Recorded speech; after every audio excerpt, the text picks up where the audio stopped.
Today we're having a group video with Genesis peripherals, and right here we have three products and each complement one another just with this one here in the middle. So we have Genesis Neon 200 RGB headset, we have the Vanad 500 headset stand with mouse bungee and the USB hub, so this is quite handy. And we have the Xenon 800 ultralight gaming mouse. So all of these three have some sort of a purpose altogether, especially because of the headset stand and the mouse bungee. So today we're going to go into details, of course, and check out all of these products and see what we can come up with. So first of all, let's start with the Genesis Xenon 800. We have clearly a nice mouse and clearly ultra lightweight one, which has kind of quite interesting specifications and design. Not bad quality, really. I'm really impressed with all in all design, quality and everything.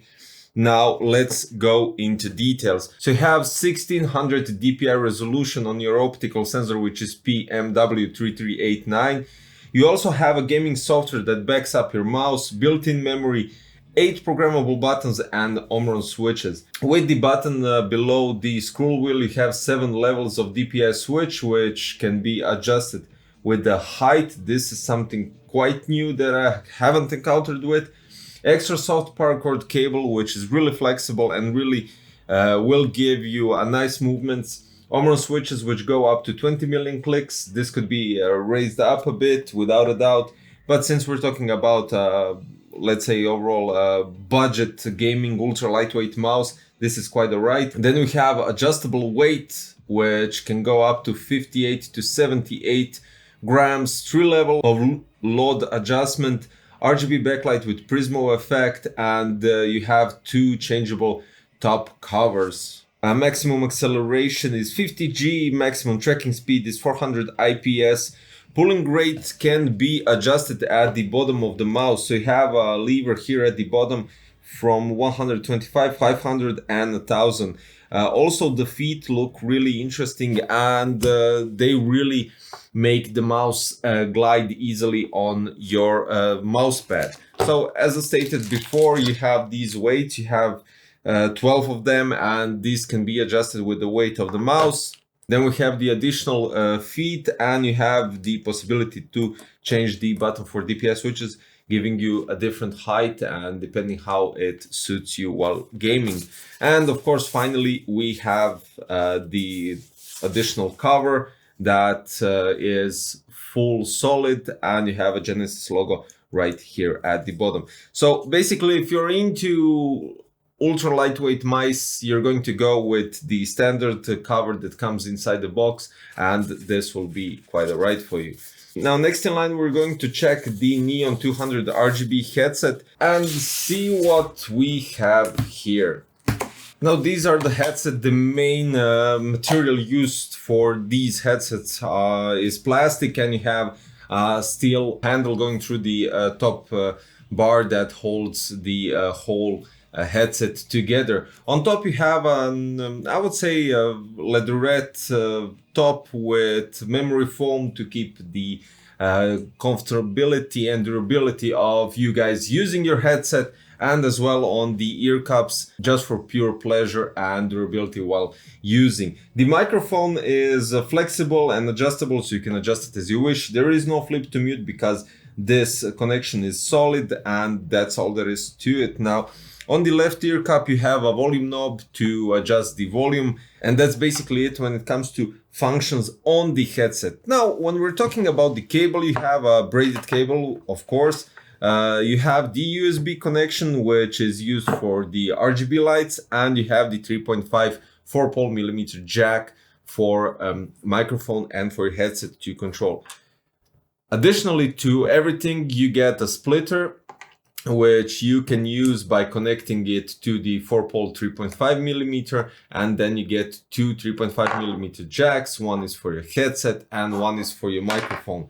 So when we're talking some specifications, 50 millimeter dynamic speakers, dynamic drivers I would call them, and you have a textile cable which isn't that flexible as on the mouse, but it doesn't get tangled up. So this is an advantage comparing to the mouse. Also, I forgot to mention that the microphone, except for its flexibility, it's omnidirectional microphone, so this is quite alright. And finally, we have the headset stand and a mouse bungee right here, the Vanad 500, which comes with the additional USB cable, and you basically connect it at the back, which automatically activates to USB 2.0 on the sides. You have a, let's say, indication light with the power on, and let me show you what happens when you power it on.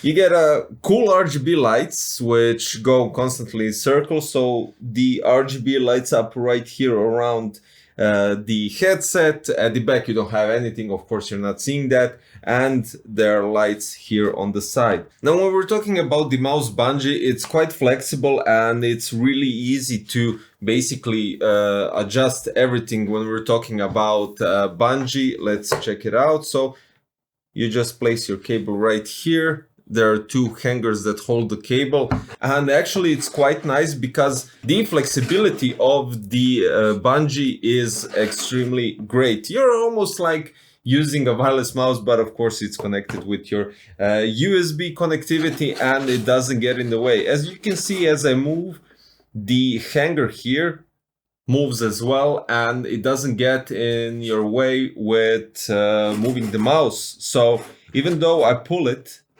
right here I can feel a bit of a force, but other than that it's just perfectly fine. So imagine having a hanger with a mouse bungee, and there you go. So a nice combination from Genesis, I would say. There's nothing much to say about the headset hanger plus the mouse bungee, since you get all of this inside the bundles. What I wanted to do is connect everything to the hanger and headset stand, mouse bungee, whatever you want to call it, and to see if everything lights up. As you can see, the mouse is lit up, the headset is also lit up, and even the headset stand is also turned on. Now, I'm quite curious, since we're talking about USB 2.0, how the throughput for one cable is for, I think this is just for the illumination, how it looks. I wouldn't use the USB connectivity to connect the mouse and the headset, since you still need to connect the 3.5mm jacks to your PC and get the sound from them. But all in all, this looks pretty cool, and I would say it's quite nice combo. The only shame when connected like this, just for an example, they aren't synced with the RGB, but it goes into RGB madness and looks quite nice. So I would say for a decent price, when we're talking about the mouse is ultralight. It really does feel quite nice, especially with the bulkiness of it, lightweight, fast movements because of the bottom feet of it, and palm grip, claw grip without any issues. Scroll wheel even has a rubber top, so you kind of get a special grip, and two side buttons which are really near your thumb. Ear cups and headsets are quite alright. They have 50mm drivers, which can be, of course, great because they're not touching your ear, and the microphone is quite solid without a doubt. The headset stand is a quite nice addition if you're aiming for something to pimp up your setup and to get a nice organization when it comes to peripherals, mouse bungee as well while gaming, so you don't get anything tangled up. So all in all, I'm quite satisfied when it comes to the price range and the peripheral quality that you get from Genesis. Speaking of the Xenon 800, the Vanad 500 and the Neon 200 RGB headset, you can check out the links for all three products in the description below, which will direct you to your local Amazon. And of course, leave a comment with your thoughts, subscribe, and thumbs up for the video if you liked it enough. Thank you for watching today's video, and hopefully I will see you in another one. Bye bye.